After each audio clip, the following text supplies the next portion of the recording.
What's up, guys? Welcome to the Sesh. Rob. Hey, everybody, we're back. So, on our quest to help 100,000 people in the Rio Grande Valley, I think we've been talking about this quite a bit. The more I learn about it, the less I want to do it. The more difficult it sounds, right? And I kind of feel bad about that. Like, should I feel bad because I keep learning all these things and I feel like the Rio Grande Valley just doesn't care? Goal? I think so. And I hope I'm wrong, because our goal is to be able to put positivity and help people, as many people as we possibly can. Bring awareness, right? So maybe not 100,000 people. We just want to reach 100,000 people with the message that that we're pushing out. So today we have a very special guest, Candice, which is a fitness guru. Kind of introduce yourself and tell everybody Candice, what you do. Welcome. Hi, you guys. Thank you for having me. Like we were discussing earlier, the reason why I say fitness guru is because I specialize in all aspects of fitness, weight loss, strength training, rehab, all the way to bodybuilding, on stage, posing, pretty much everything. It just depends on what the client wants. And the reason I asked you on is because I've been following you for a long time, and I see your fitness journey. And Rob and I started our journey about 9 months ago, and we saw how it changed our life completely. We learned how to eat. We were working out. We were lifting weights. We feel like men again, Yes. And the thing was, like, how do we get the message out to the Rio Grande Valley about how we feel inside? And I think it's through the people that are in our community, because you've been here your whole life. Yes, I was born and raised here in McAllen, Texas. So then let me pose you the question. How do we fight obesity in the Rio Grande Valley? How is it that McAllen is ranked #1 as the most obese city in the nation? How do we get off that list? Well, it goes back to the culture down here. I'm mixed. My grandparents moved down here from Mississippi back in 1950. They had my mother and her sister here in 1954 and 56. So, like, actual black people born and raised in the valley. You know what I'm saying? My father's from Mexico. So I'm mixed race, both sides of the coin. Black side, I had the soul food, all that good, decadent food. Yeah. Yes. Mexican side, it's all the decadent Mexican food, And if you look at the way the standard plate is made here, it's all carbs. It's all carbs and a little bit of protein and very little fibrous vegetables, And that has to go back to, that was a standard meal of when we were out in the fields a lot more. Not a lot of us had vehicles where we were just driving around where we have to work.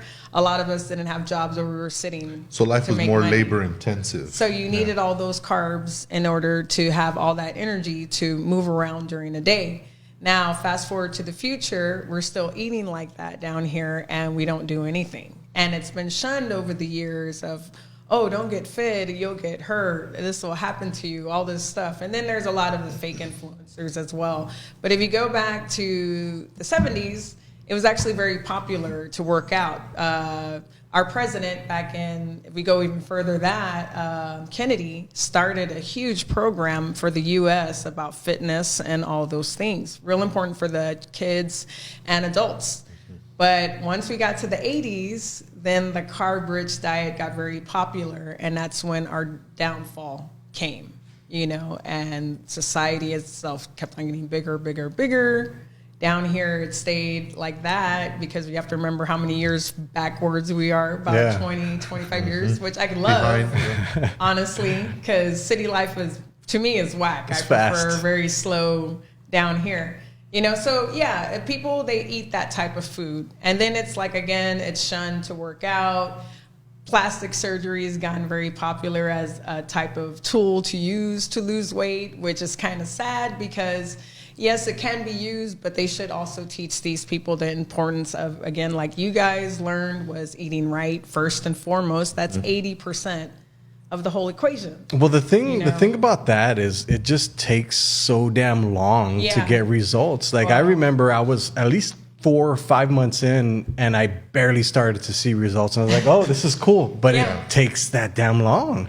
Nobody wants to do that. So how do you get that into? 1 to 3 months to see results, depending how much you put into it. But see, we've been lied to by, again, marketing, that, oh, you lose 30 pounds in 30 days. Yeah.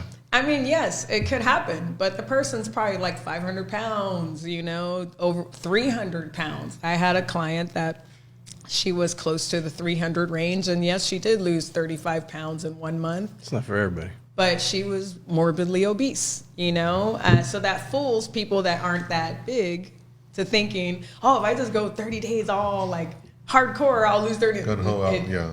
No, it doesn't the work. Closer you are to being a normal weight, the harder it is for the body to lose, because you have to remember your body wants to be comfortable. It wants to be, I don't want to say fat, but it does. It wants to have a reserve. It does, you know? So as you get closer and closer, it gets harder and harder. And that's where food becomes more important. And our standard food that we eat at these restaurants, and if you go and see the way H-E-B's and Walmart's set up, what do you see first? You see all the bad foods in front of your face first. All the healthy foods, you have to look for them. You know, the restaurants, really what you're being sold is ambience. You're not being sold actual healthy food. Yes, they have a healthy menu, but do you think they're really back there going like this? Oh, let me just put a teaspoon out. Oh, absolutely not. They're just throwing it in the healthy. Yeah. You know, I've had it where I've told them that I don't mind waiting the 25 minutes to have my wings, you know, grilled. And they fried them anyways and put grill marks on it. Wow. So it could be. Wow. Yeah, you know, so the main thing is we have to teach people that, yes, you can have your beans. Yes, you can have your tacos and stuff, but you got to pick one carb. You got to pick one protein, and there has to be some green vegetables in the mix of that, a lot of it, you know? So I try to start off people at the beginning with the whole plate, where you divide the plate in half. Half of it, some type of green vegetables, 1/4 your protein, 1/4 your carbs. And they freak out because they're so used to 3/4 carbs and 1/4 protein. So you have to change the mind first. And to change a habit can be, again, why people don't start seeing results maybe in 3 months, because it takes a month to maybe 3 to 6 months just to start establishing a good habit. Yeah, and people at the beginning, they think they could cut corners, they think they could, you know. I did good for 5 days. I've done this for so long, it's hilarious. I've done this when I first started as a trainer.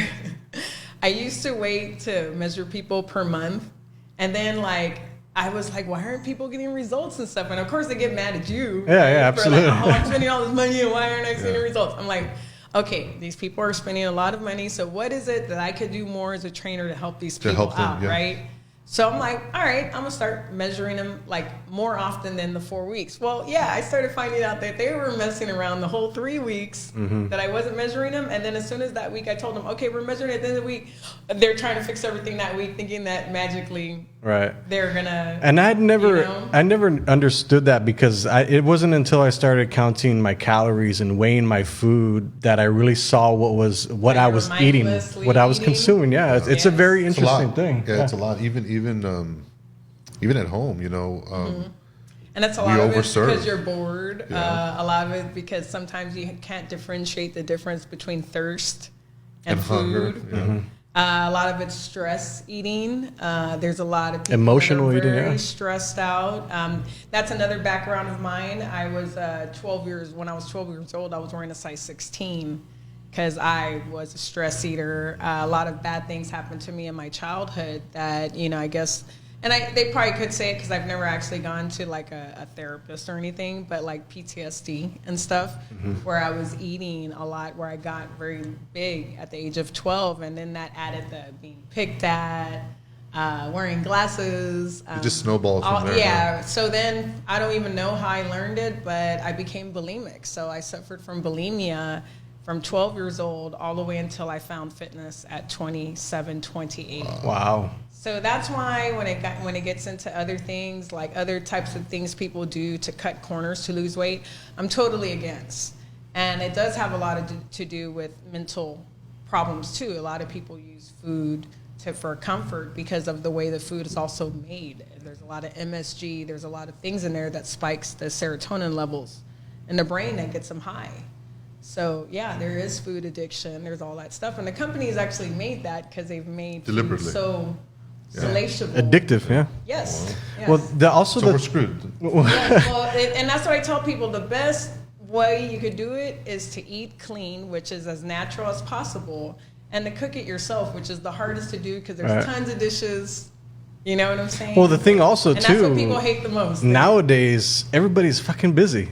Yeah. Like, nobody wants to take the time on a Sunday to make their meals. And that's where you have to play with the way they think about it. Because, you tell them cook for a pachanga, I could cook for 30 people. Well, put that same mentality into your meal prepping. That you're meal prepping all your food for that week when you barbecue outside. And barbecuing outside is the fastest way you can do it. Throw out some protein out there, some chicken, some beef. Beef is not bad. You can have it twice a week. It just depends on your system because some people are allergic to things. Some people aren't. They don't even know about it. Yeah, exactly. So that's what I tell them. Think of the same mentality when you're barbecuing for a game or a family thing and barbecue all your food. Put the same effort into that. Yeah. Put half of it in the freezer. Put about 3 days worth in the fridge, and there you go. And you have all your stuff, and you're not there like, I have to do this or whatever. You got it all taken care of. Well, there's also a rebuttal for that. Say it's the mom or the dad that has 2 kids going around, and now they start eating healthy. Now, are they cooking 4 different meals? I started as an at-home mom and a wife. So I had to cook for my husband and my son was 9 years old. So you can do what you wanted to do. And then my own fitness stuff to cook my stuff before I got into fitness because I was just going to college at the time. So it can be done. It's just how much you got to look at it in a positive. Yeah, because if you look at it totally negative, I mean, the whole experience I got to cook this food. But if you look at it like, okay, I'm cooking this healthy food for myself. And yes, that they want this food, but this is for me and this is for my goals because my goals aren't their goals. Right. And yes, you could kind of push because I started eventually pushing health on my son because I started realizing why am I feeding myself only the healthy stuff while I'm feeding my son trash? Yeah. And slowly I started pushing those things because eventually they did want to put him on ADHD medications because he couldn't pay attention. Yeah. It was his food. It was too much carbs in his food. His cereal was all sugar cereal. He always ate fast food, all that stuff.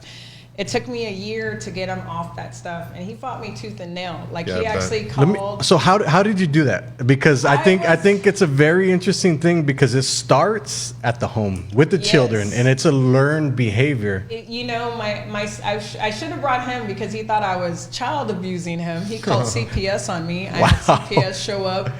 Yeah, so she's giving me healthy food. No, they told me I was starving him, right? I remember when I was brought into the classroom, right? And they were like, Miss Fox, we brought you in because your son's saying you're child abusing him. And I just looked at him like you want me to child abuse you now, right? And they were like, no, it's okay, Miss Fox, because we looked at him. He has no bruises. So why is he saying that you're starving him? And I was like, oh, my God. And then when I told the principal and the counselor, they started cracking up laughing. They didn't believe me. So they're like, do you mind if somebody goes to your house and looks? And I'm like, yes, go ahead. You'll find food in there. Healthy and sure enough, there was food, but because it was healthy. Yeah. Because he wasn't used to eating that type of food. You have to remember your palate isn't used to low sodium. Yeah. Because once your palate is exposed to all that high sugar, high salt, and you're trying to eat plain, so like, it doesn't have no taste. You don't want to taste that. It tastes bland. Yeah. You got to eventually get to it. So he wasn't trying to eat all that stuff, but I'm the parent. So, and I'm hard-headed, MF, and I put my foot down. It took a whole year. But because of that, I actually saved him because they tried to put a court order on me to put the ADHD medication on him anyways. And when they got reevaluated through the court, he was deemed fine, that there was no point of putting him on those medications. It's an interesting thing. It's interesting. I think that you struggle the same way all other parents do. They just never get to talk about these things. Yeah. The stresses of life that we all go through that we never get to talk about. And then trying to get him to eat healthy is something that I think a lot of parents are trying to do now. Yeah. They just have no clue how to do it. And I've just recently had to save him again because I got him fit. I got him into sports. He was running track and everything like that. And I have his transformation on my TikTok and stuff. After he got out of high school, was something about people in sports. It's like it just burns them where they don't want nothing to do with fitness or eating right anymore. And he still kept up with the fitness, But he started eating trash food again, where he ballooned up over 200 and something pounds on me, where he got pre-diabetic. Wow. And recently I've had to, again, put my foot down, like, you're killing yourself. What are you doing? You know, and he's lost. How old is he? He's going to be 25, my son. So he's carefree right now. You know, so. It's age appropriate, I think. Maybe not the eating and all that stuff, but it's age appropriate to kind of cut loose and loosen the belt a little bit. I think he's lost about 40 something pounds. No, more than that. 67 pounds. Wow. Yeah, that is a wow.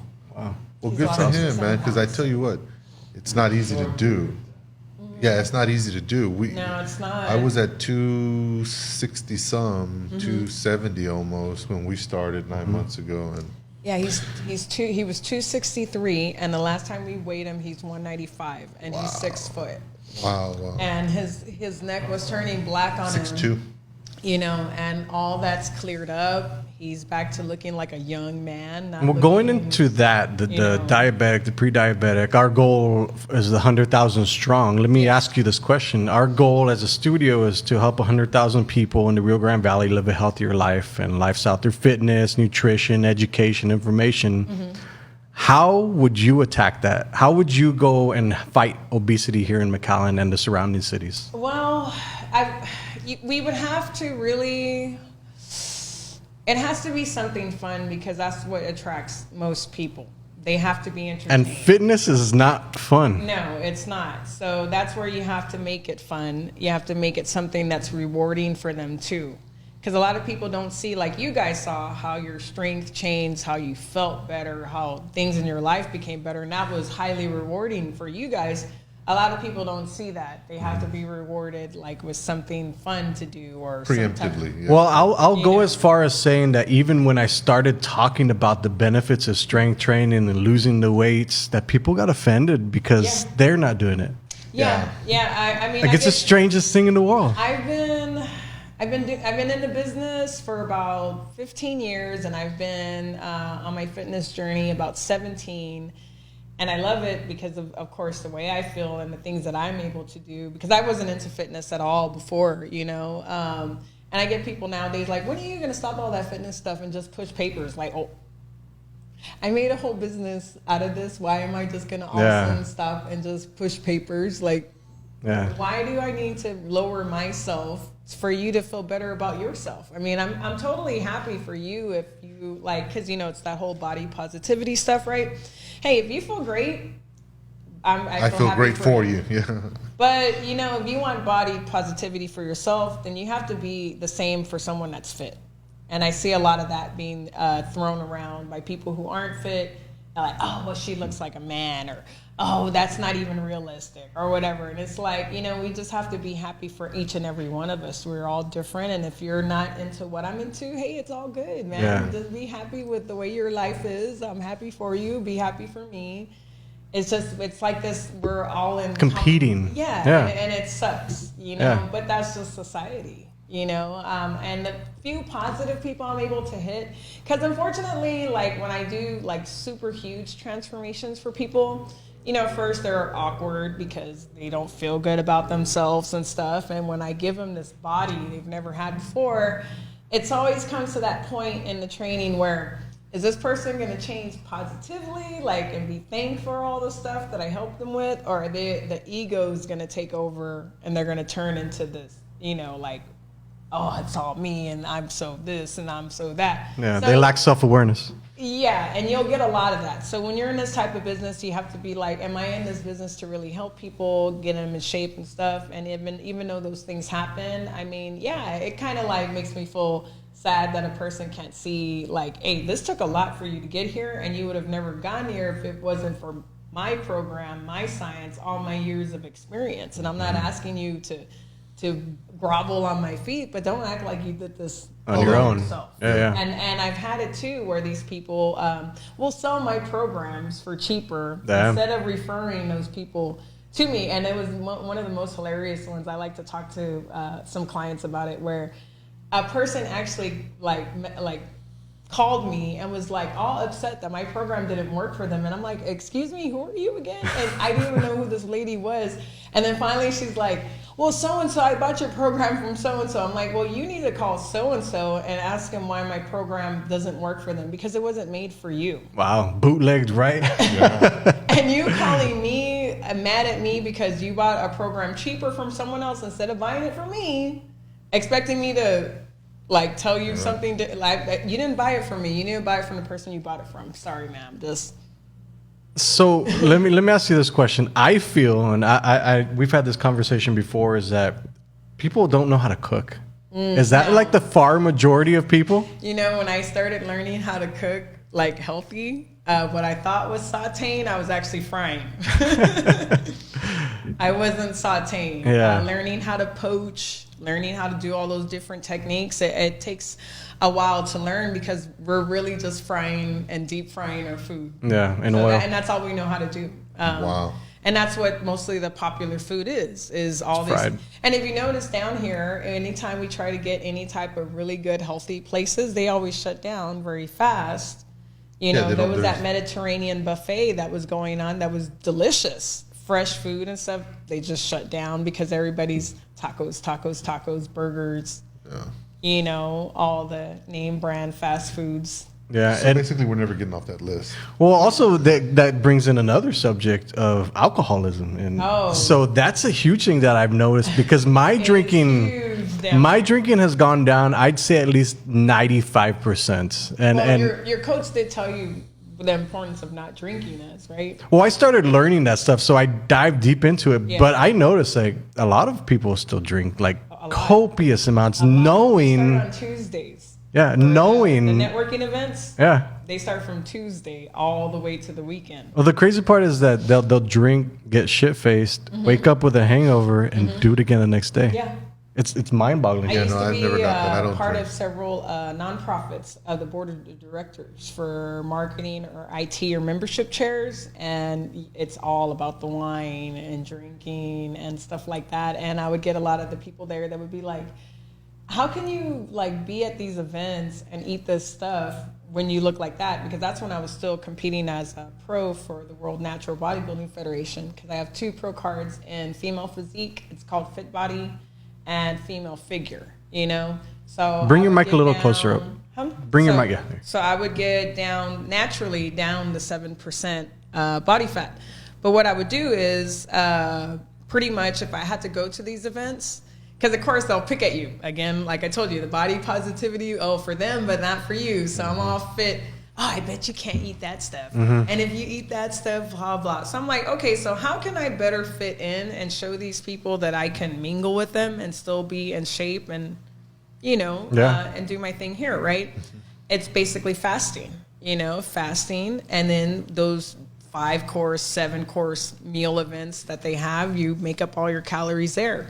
Well, I also feel like if like when you introduced the word fasting and alternate day fasting to people are like, well, I can never do that. I have pre-diabetes. I have to eat in this allotted time. And I also feel like if you say the word fat and obese, and this is what I've been struggling with too, is how to attack this 100,000 strong, because for me, I wanted to call people fat and obese because I had to have that real conversation. That's a dirty word if you call them fat. I had to have that conversation with myself in the mirror. I said, you're fat, you're obese. Like, you need to do something before your life gets out of control. When I started as a personal trainer, I started, well, not really at gym at Uptown when it used to be open, like when they were really small before they moved into the Hastings building. After that, when I got into Max Fitness, it's a more commercial gym. It's the same people that own TrueFit.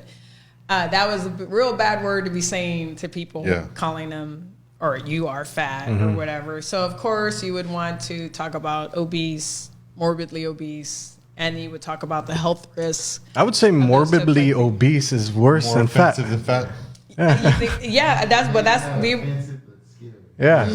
That's the way you can kind of trigger them without them being offended that, oh, how dare you call me fat, because you seem more like a point of authority, that like I'm educated and trying to help you, relieve these issues, so it's a very interesting dynamic. Some people do need to be triggered, because I've had people, and see, when I told you I started measuring people each week, right? I started noticing how Yeah, the weekends, I mean, you could totally mess up a whole week's worth, you know. Yeah, with no problem. And I started measuring them right on Monday, especially when I knew they had a pachanga or something. Yeah. Right? Yeah. Measuring them. Oh, well, what happened? What do you mean what happened? What do you mean what happened? You know what you were doing? Here's on Facebook. Like, well, I just went. I didn't. That's you drinking. Like, yeah. Like, look, dude, lying to me is not hurting me. Okay, I'm gonna always be fit. I've been doing this forever. I love being fit. You're hurting yourself. So why are you doing this to yourself? It's the lack of accountability. I didn't learn discipline until I started going every single week to the gym, and it's fucking hard. There's days that I do not want to go. You got to allocate that time just as important like a doctor's appointment or your job, pretty much, because it's your job to keep your body healthy to do everything else. To accomplish everything else. That's what you have to put in your mind. Well, the thing also too is I put my life on a timeline. Mm-hmm. So I'm already 41. So you put it on the timeline, you're from 20 to, let's just say 80, right? So I'm 40, I got half of my life left. 40s to 50s, I'm gonna look good. 50s to maybe 60s, I'll look good. And then after that, your body starts to wear down. So if I'm lucky, I got a good 20 years where I can make my body strong, healthy for the rest of my life. Maybe even live to 100. Yeah. The thing is, doing that scared the fuck out of me because I have very minimal time. Yeah. And I think people need to see that. Yeah, and it just depends on what your actual goals are. Like, I get people that, I want to look like you and all this stuff. I'm like, okay, well, I train for at least an hour and a half with weights. You know, when I'm super ripped, and you can see, like, because I have a whole 8-pack, you know, I'm doing, like, lots of cardio, at least 30 minutes every day, all that stuff. If you have that time to do that, yes, you can develop that body because that's what it takes to get that look. If you're just trying to be healthy and all that stuff, really you just need 2 to 3 days of weight training and then at least some type of activity, cardio, which can just be basic walking, bicycling, you know, stuff like that, dancing if you like to dance, to live a healthy life. Because basically women need to be at about 21 to 30% body fat to be healthy. And I believe men is about 25 to 16% for you guys to be considered healthy.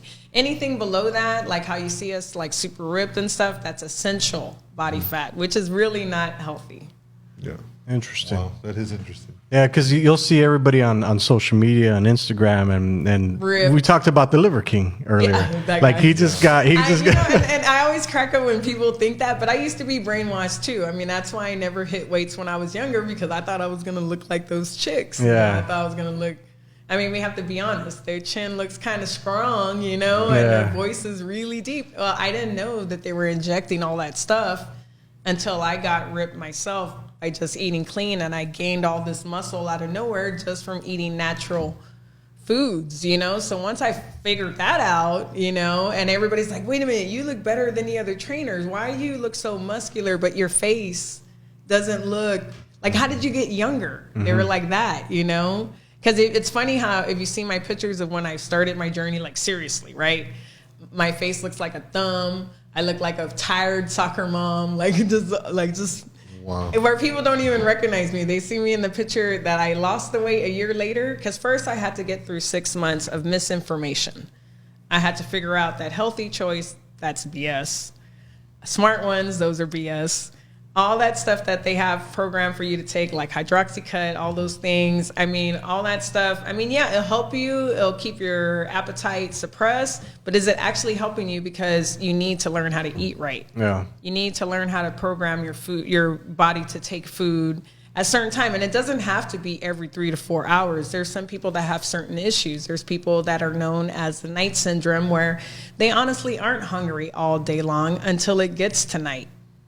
So it's almost like fasting. So everybody's different. I just tell people, all you got to do is follow your macros or just follow the meal plans. So if you were to give a practical, like 3 steps for somebody to, after this podcast, to get their diet and nutrition in order, what would you say to them? I always tell clients, if they can't do cold turkey, don't do it. Just do baby steps. change little things at a time, because I had to take my time to do it. I didn't just come out the womb fit, you know? So I slowly started learning how to do different things. Like, again, we were talking about the food. I thought I was sauteing, but I was frying. So I'm like, okay, so what is sauteing? So I started learning that.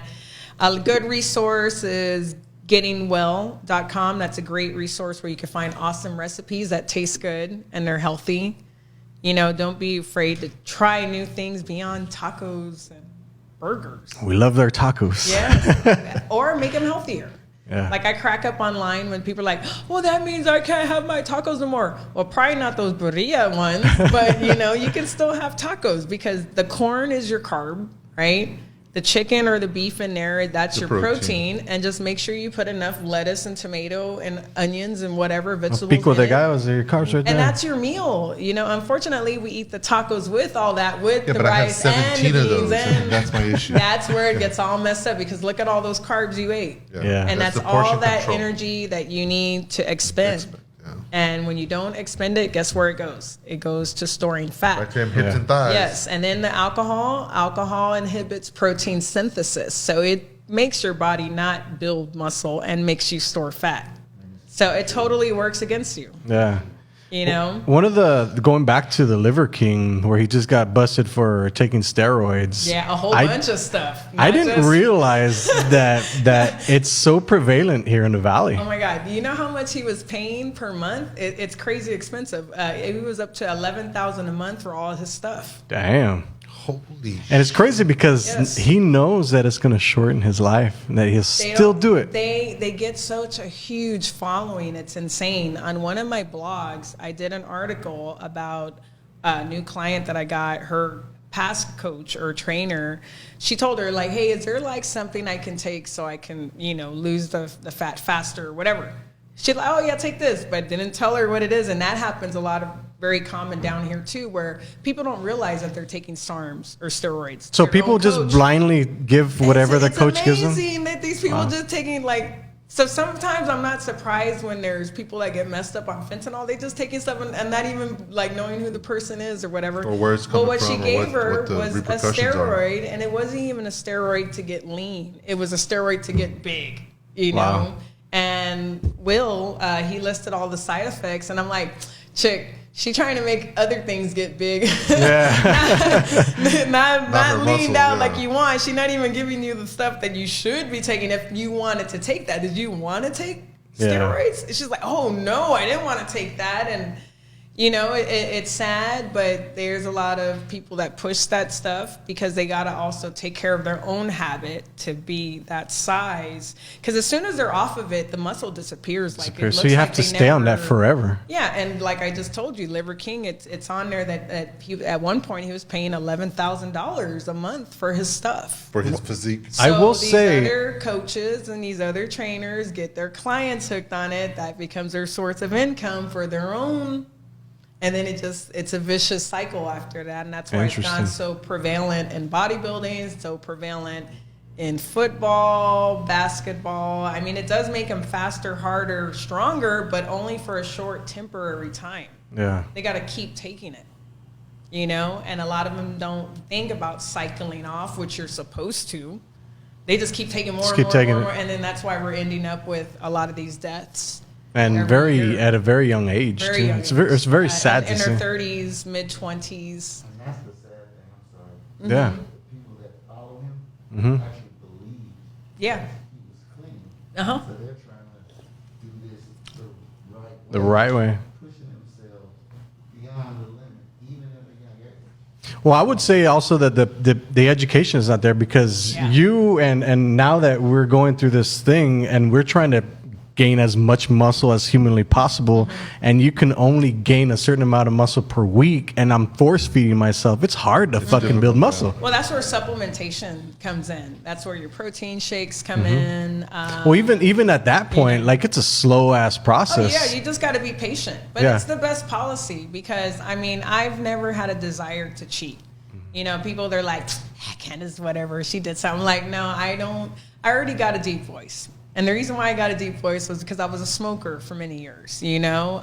Fitness helped me quit smoking cigarettes. Cigarettes was by far the hardest thing for me to quit out of all the other bad things that I used to do. I'm also a recovered drug addict, so that's why I didn't want to get into steroids and all that stuff. You know your tendencies. Yes, I already have an addictive personality, you know, and fitness helped me cope with a lot of bad things that happened to me that I was using other things to cope with, you know, because... Well, it's a good thing you're addicted to fitness now. Yeah, but I didn't want to go the hardcore because it could become a bad thing also. I kept it in medium. You got to keep it in middle, you know. That's why, you know, these people, obviously, they want to do things, but if there was a type of service that was provided to medically watch these people, like they could get the look they want without killing themselves, would be awesome. Yeah, you know? I will say that there is nothing like somebody that lifts weights, their body, the way they dress, the clothes looks better on them, the confidence is up. Like those things alone really pushed me to want to get to the next level, but it's fucking hard. Yeah, you can do it. If you stay diligent, in about 3 years, you should be having a really good body. See, hearing 3 years... If you build it the right way, you have a really good foundation. Where you'll start seeing your abs coming out and your shoulders and that broad chest and all, and that nice V taper. But it depends on how you train. And people want to do the cookie cutter crap that's at these places. You ain't gonna. The people you see in those posters, guess what? They train like me. Yeah. And they have them take a photo shoot for you guys, thinking you're gonna do body pump looking like them. You're not gonna look like them. You gotta lift heavy. You also gotta do different forms of training. You can't just do like a lot of guys, I just want to lift heavy because, you know, like I want to pump my chest and my arms. Okay, that's great. You could do hypertrophy about 4 to 6 weeks. But then after that, the body recalculates itself. And all that heavy lifting is bad on the joints after a while. So you got to go through a rehab training phase to go back to strengthening your ligaments and your joints. And people don't realize that. And a lot of these people that are NASM certified trainers here, because they love to say that, it's in the NASM. That's the Bible of the NASM, to do a rehab training. And none of these trainers down here do that.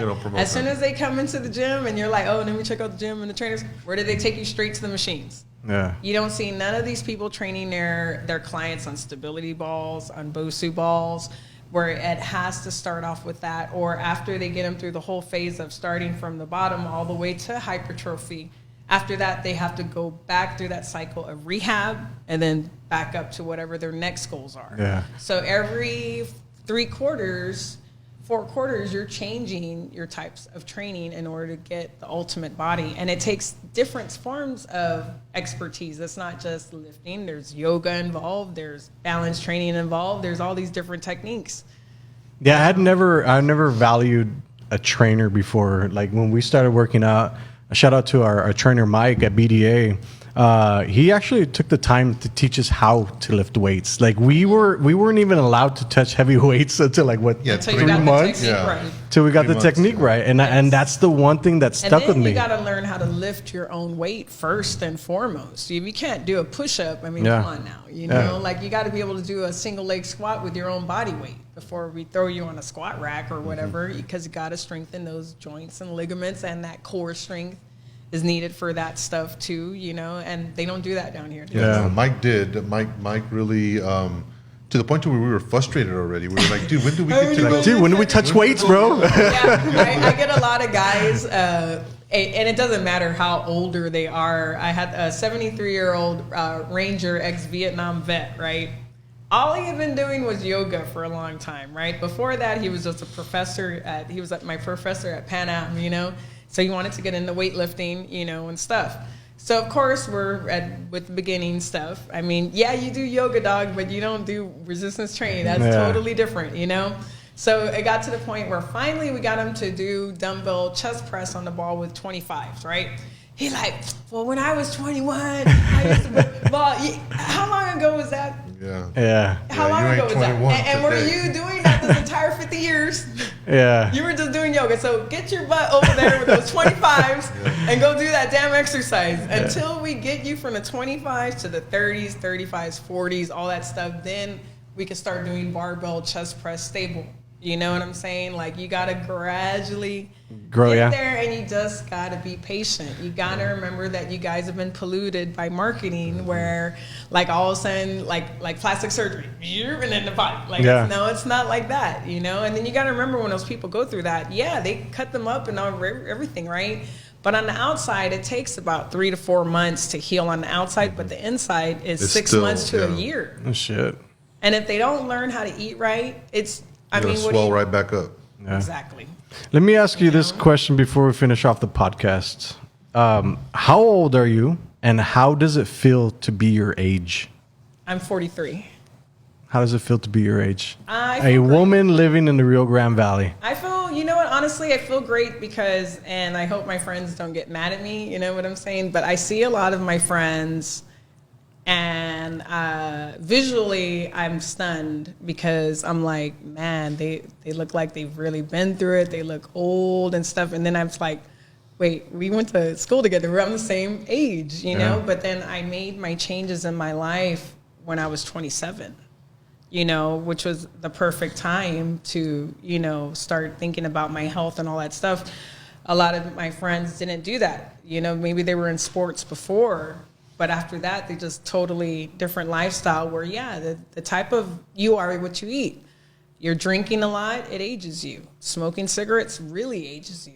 You know, when I was a smoker, I mean, I couldn't even scream. My voice has lightened up. I am able to breathe. I can smell a cigarette literally a block away now. And people don't realize all that damage that they think a lifestyle is doing. Like, I have this young guy that I'm training right now, highly successful, comes from a very well-to-do family. And that's the biggest problem too here. When they have a lot of wealth, they don't know how to say no because their life is so decadent, right? So he thinks drinking his wine all the time, every time he goes out to eat, and having a cigar is a lifestyle. I'm like, fool, that's cancer.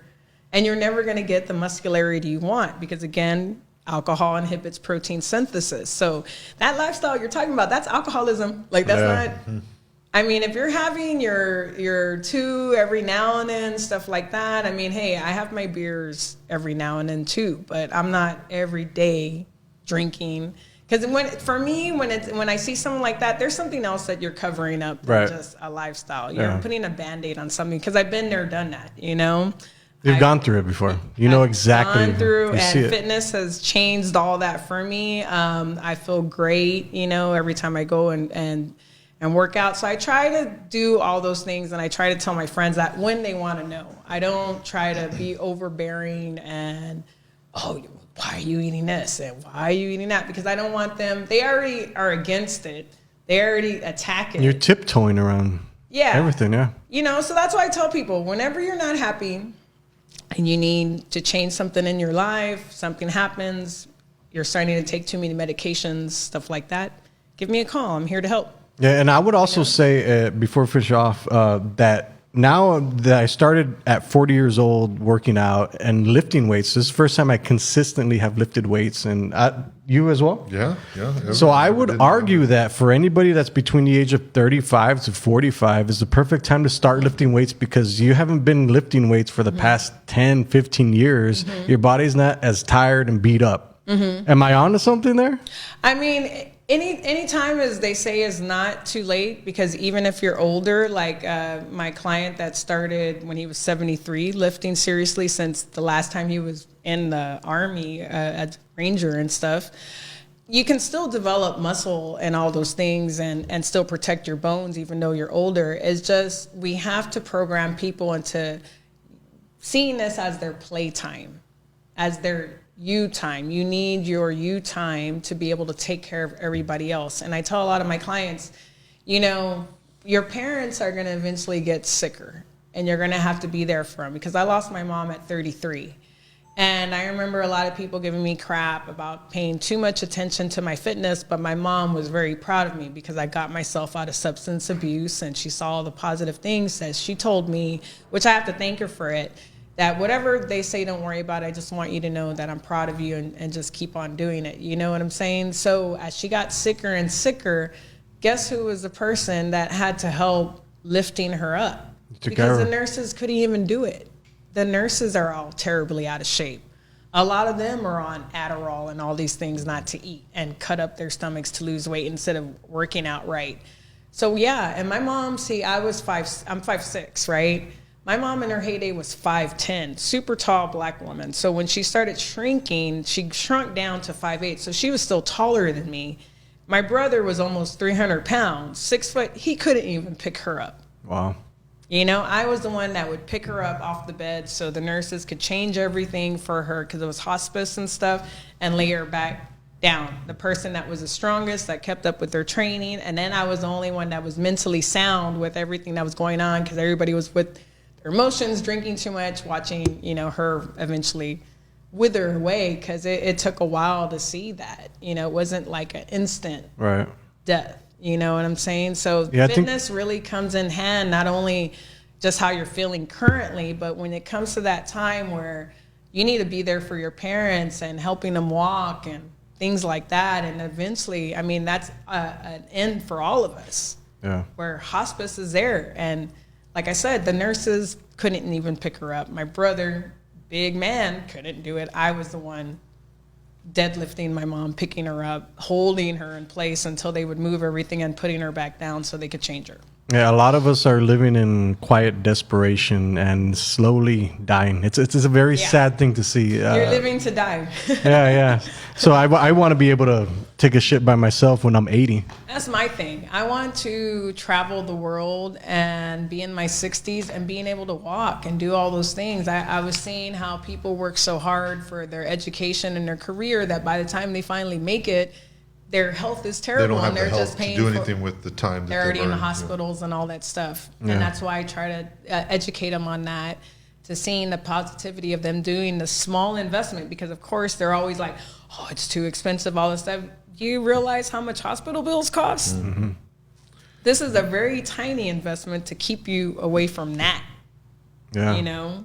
I agree. So I do things like that to teach people. I'm not the quick gimmick, here, take all these supplements, you lose weight. You know, I'm very like standard. You got to learn how to eat right. Before we get to any supplementation, we need you to eat correctly. You know? So for people who are watching or listening, how can they get a hold of you or find you on social media? I have my social media handles, Candace M. Fox with 2 X's, on Facebook, on Instagram, on TikTok. I have my own blog called foxfitnessfanatic.blogspot.com. I'm a blogger. I also have my YouTube channel, Candace M. Fox, so I upload exercises, tips.